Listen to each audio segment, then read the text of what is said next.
about today is what we like to call the poverty mindset.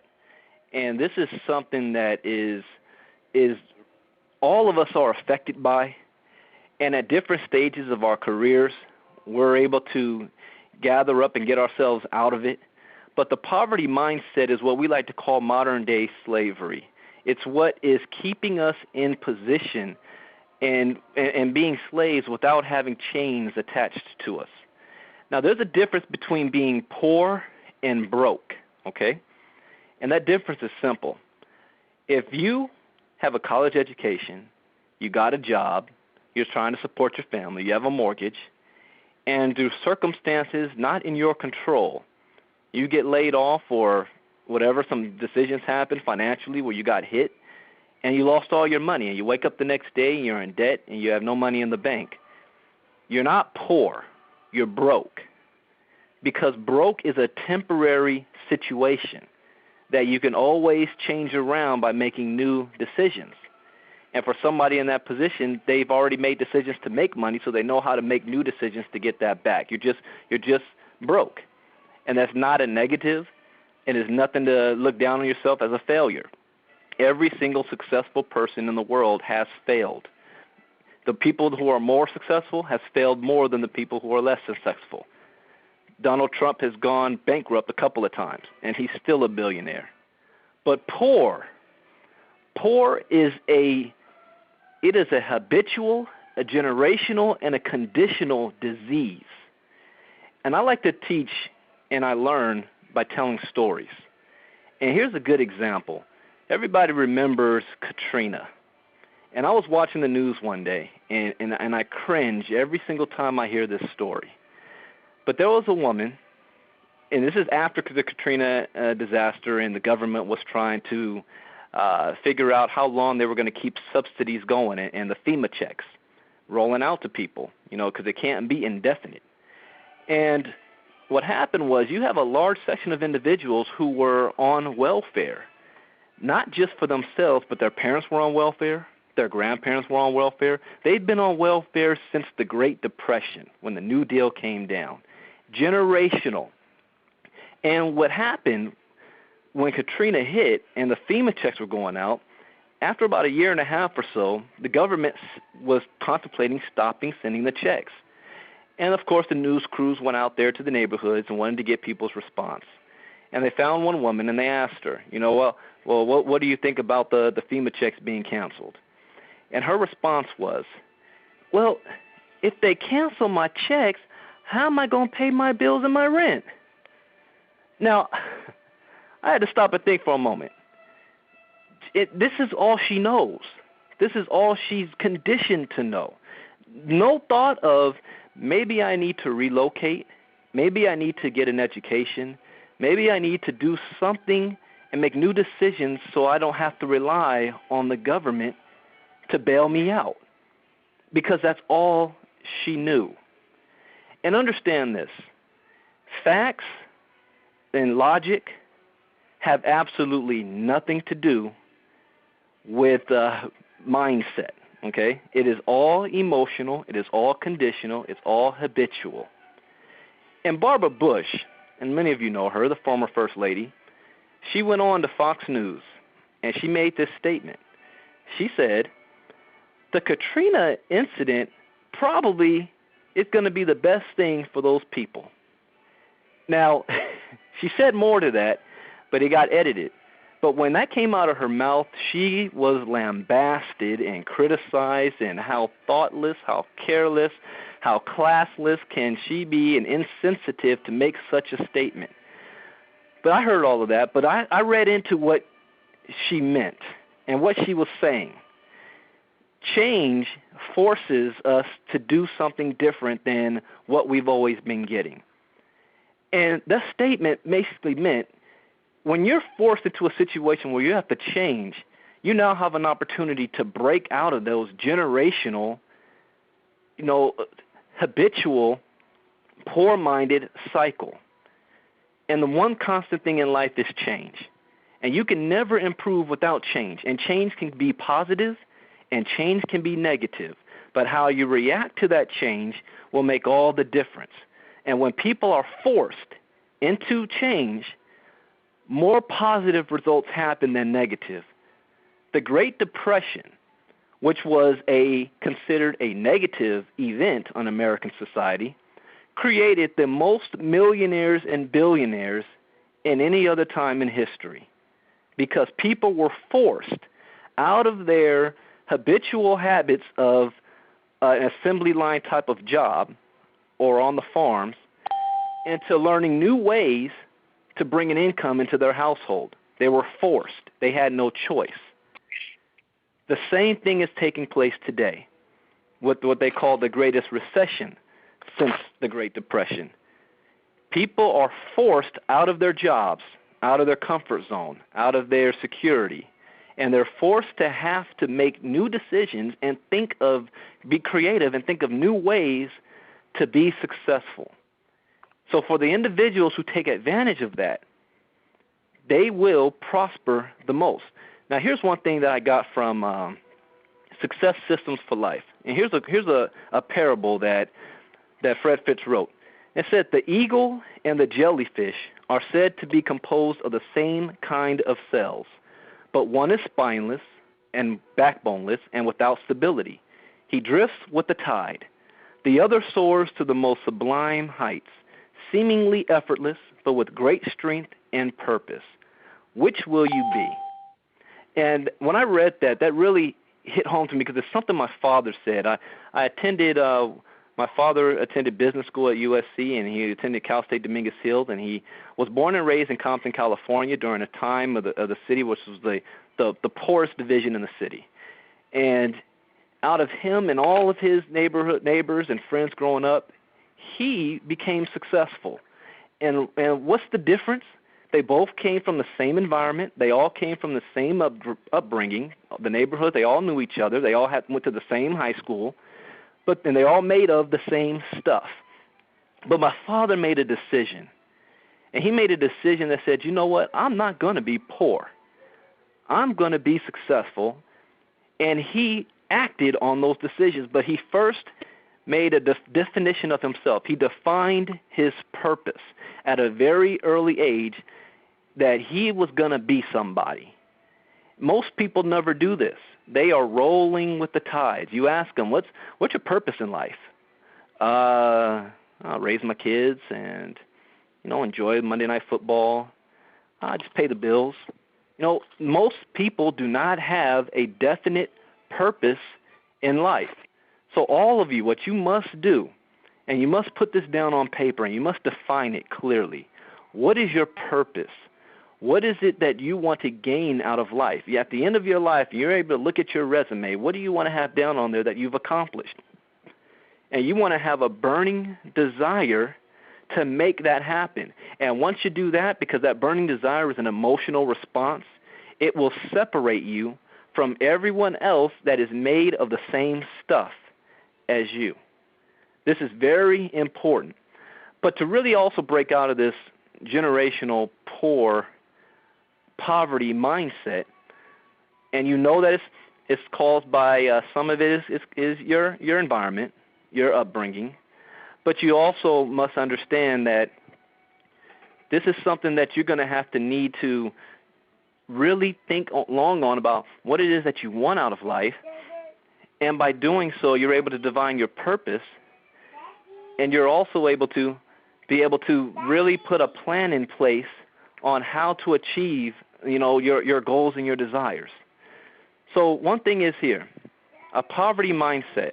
So one thing when you're dealing with an individual that has a poverty mindset, you want to make sure that after you have your goals and everything down, now what you want to achieve out of life, then you must take action into making that happen. And so it comes down to who are you listening to? You already know you were listening to your parents, you were listening to your schools, and here's a good example of make sure you listen to the right person. Like I said, I like to talk in stories.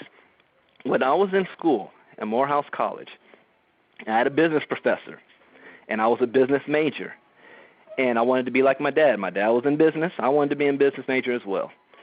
And I'm sitting there listening to the professor, and he's going over all of these macro and micro economics and charts and figures, and and what things you need to do to have $1 million and $1 billion business. And I'm sitting there intrigued by it all and fascinated, and I'm thinking to myself, wow, this guy, he knows a lot. He knows all of the concepts, all of the steps it takes to start your company and become a millionaire. And I asked him afterwards, I said, this guy must be a millionaire. He must have successful businesses all over the place. And so I asked him, I said, so what success have you had? Can you give us examples of things that you have done that back up what you're saying? Well, then he talked about his backing in school, what his degrees, his PhD, where he studied. Oh, okay, that's fine. So after that, now that you have all that information and you put it into use, what companies did you start? What board of directors do you sit on? None. I haven't started any companies. Okay, well, what other people have you advised and you consulted on? You got a consulting fee for whatever, for giving them these great ideas for building their business. Well, no, I don't have any of that. I'm a teacher. My job is to teach you these steps, to lead you to become successful. And I asked, that's an oxymoron. How can you lead if you haven't been there? How can you tell us how to be successful if you've never been a success? And I wasn't very popular by asking that question, and subsequently I've changed programs from business to political science. So now that I'm in the political science arena, I had a chance to work in Washington, D.C. for a Congressman Jose Serrano from the Bronx. And I had an opportunity to have lunch with Congressman Patrick Kennedy. He was Ted Kennedy's son.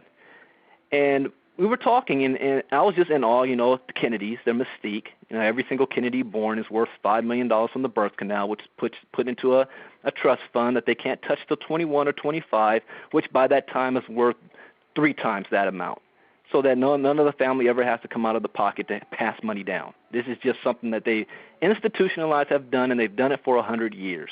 Okay, so I asked. Well, he asked me questions. And he said, so you want to be a politician, you want to change the world, all that, okay. Well, you're only 21 right now. You can't even run for Congress until you're 28. You can't run for president until you're 35, or Senate until you're 35.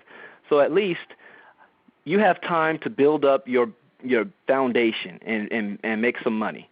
So what's your plan? I told him, well, I'm going to graduate, go get a job. He said, stop right there.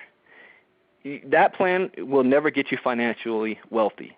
Maybe you can be a lobbyist or go into consulting where you can make a lot of contacts and meet people who have money if you don't have money.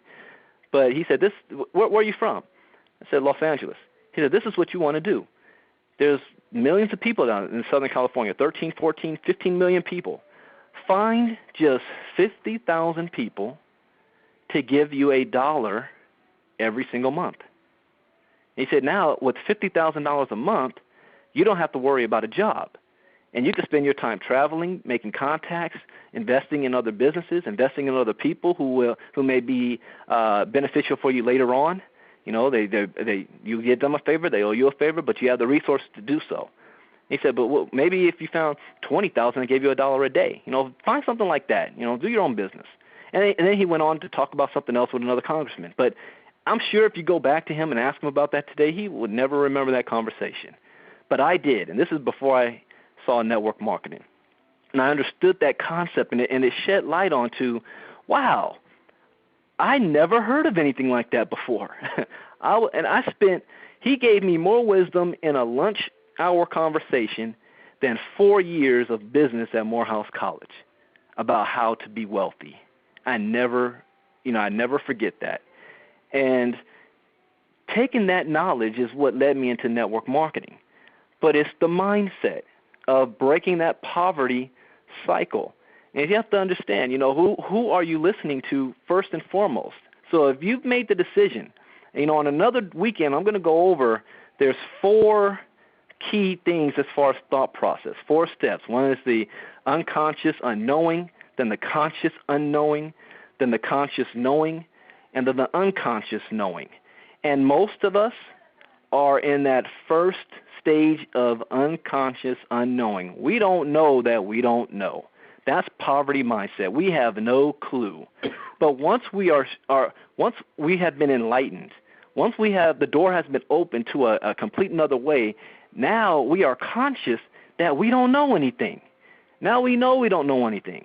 And what this system that you guys are plugging into, and this training and self-improvement and personal development, what that is doing is bringing you consciously aware that there is a different way than what you've been doing for all of your life. See, there's a couple of things you must understand. The definition of insanity is doing the same thing over and over again, yet expecting a different result. In other words, if you continue to do the things you have always done, you will continue to have what you have always gotten. So that's something that you must understand. So now that you know that there's things that you don't know. A couple of questions you're going to have to ask yourself is, number one is, what is your willingness to learn new things? What's your willingness to learn? And what is your willingness to accept change? See, when Barbara Bush made that statement, she was talking about the change, not the results, but the change happening. And if people are willing to accept change instead of trying to force things to go back to the way that they always were, then that can be the best thing that can ever happen to you. She said it all wrong and it came out all wrong, but that's what she meant. Wasn't anything racist about it, and I'm not backing whether Barbara Bush is one thing or not, but the statement itself was on point. So what is your willingness to learn? And that's what Melvin's talking about, the system. If you are willing to learn, then you must plug into the system. And what is your willingness to accept change? Because when you undergo this process, you will change.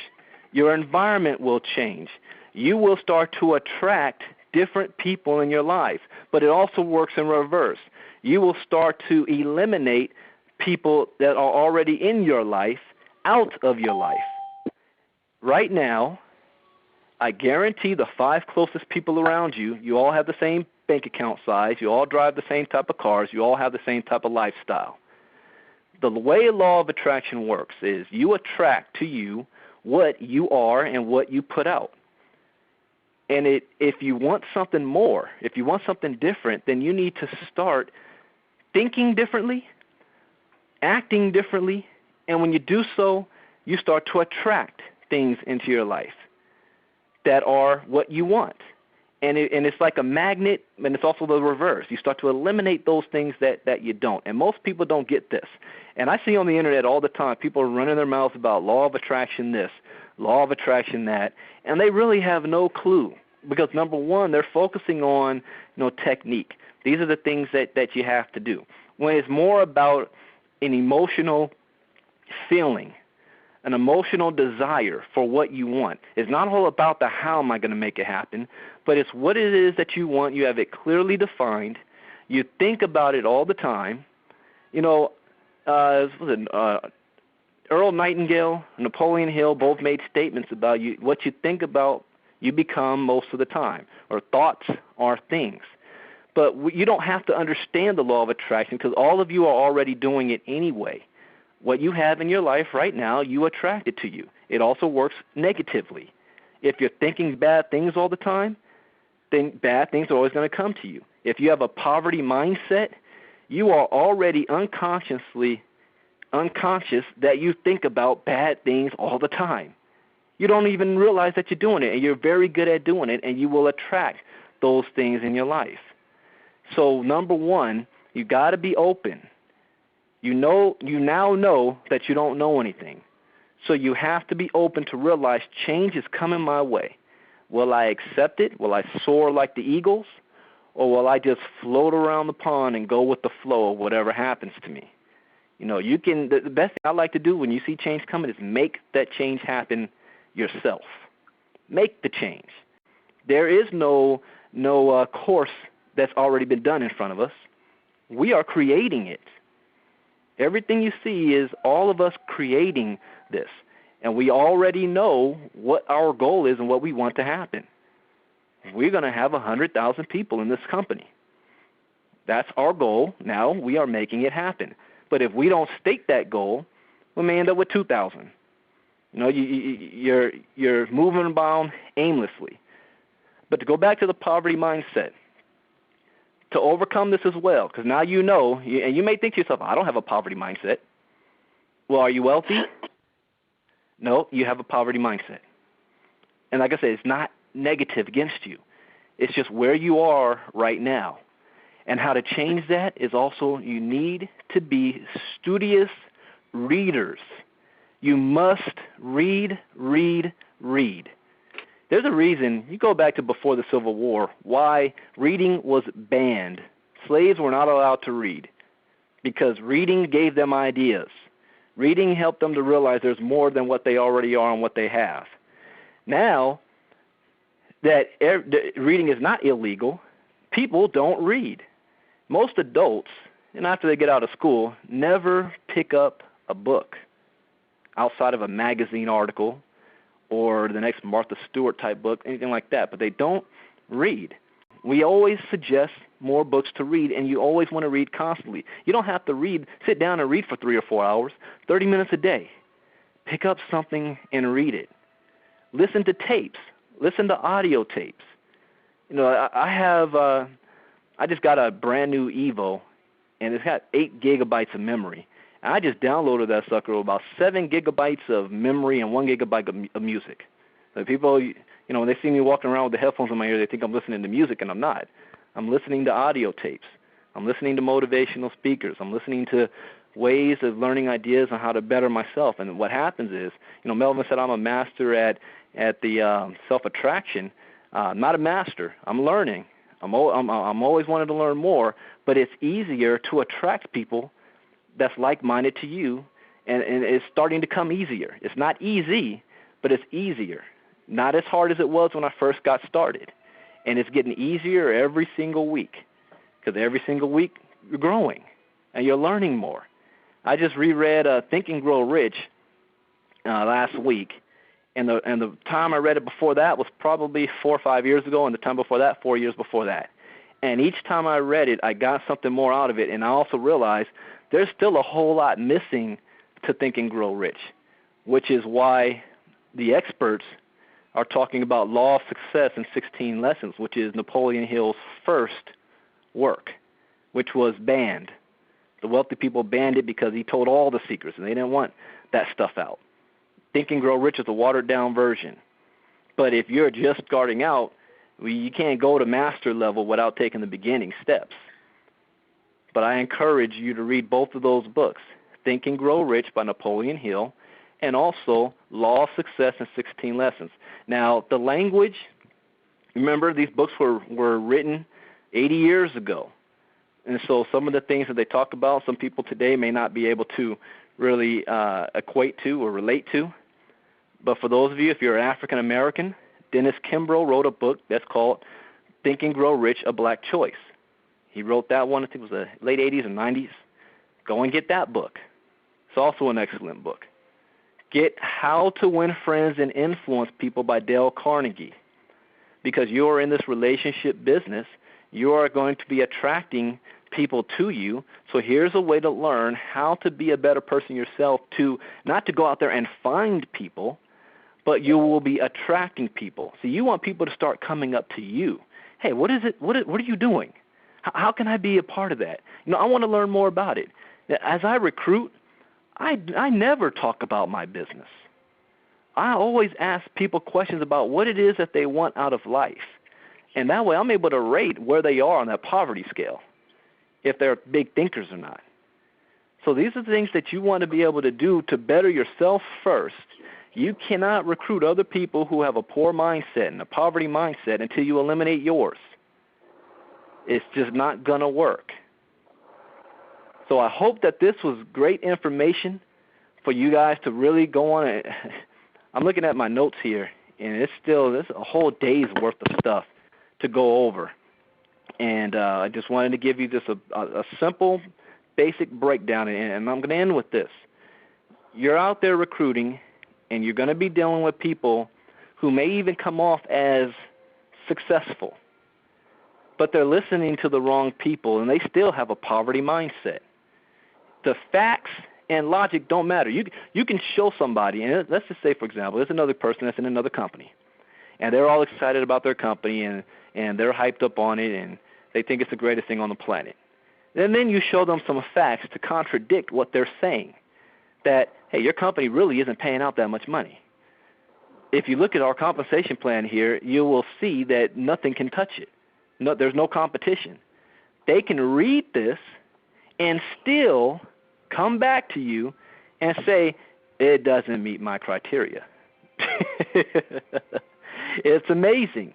Why? Because they never had an open mind, and they're so closed on what they're doing because they have an emotional attachment to what they're doing. So how to reach this type of a person is not by showing them that our compensation plan is the best, but by finding out what it is that they're trying to get out of life from what they're currently doing, and then finding out if what they're doing is going to make it happen for them.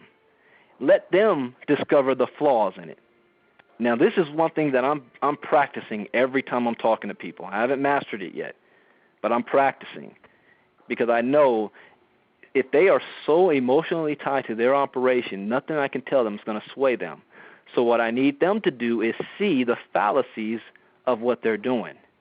And you'll be amazed. I talked with a guy who's in MDT, and he was so pumped up about it, and then the product was so great and fantastic. It cost $400 to get started and $50 a month.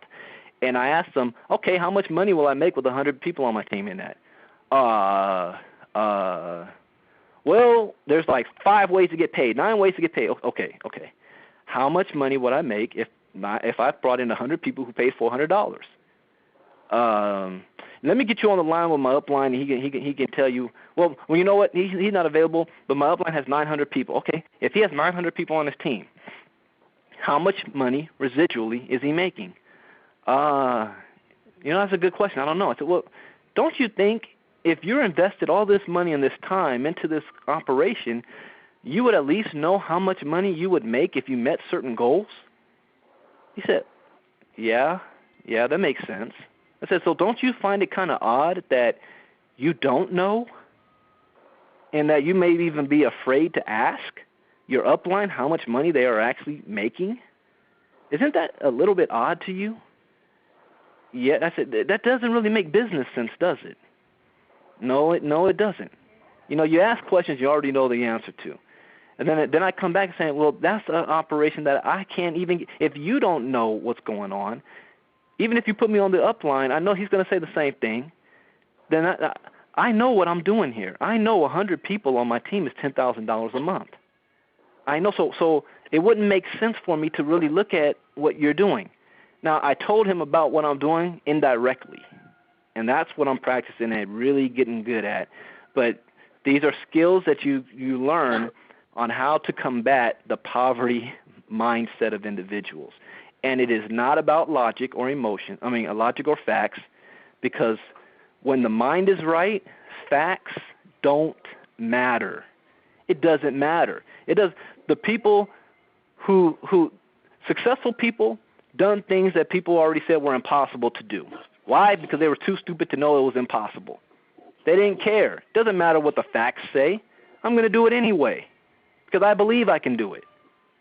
So the facts don't matter. You got to have a belief and an emotional bond to your desire and your why, and focus on it and work on it on a daily basis.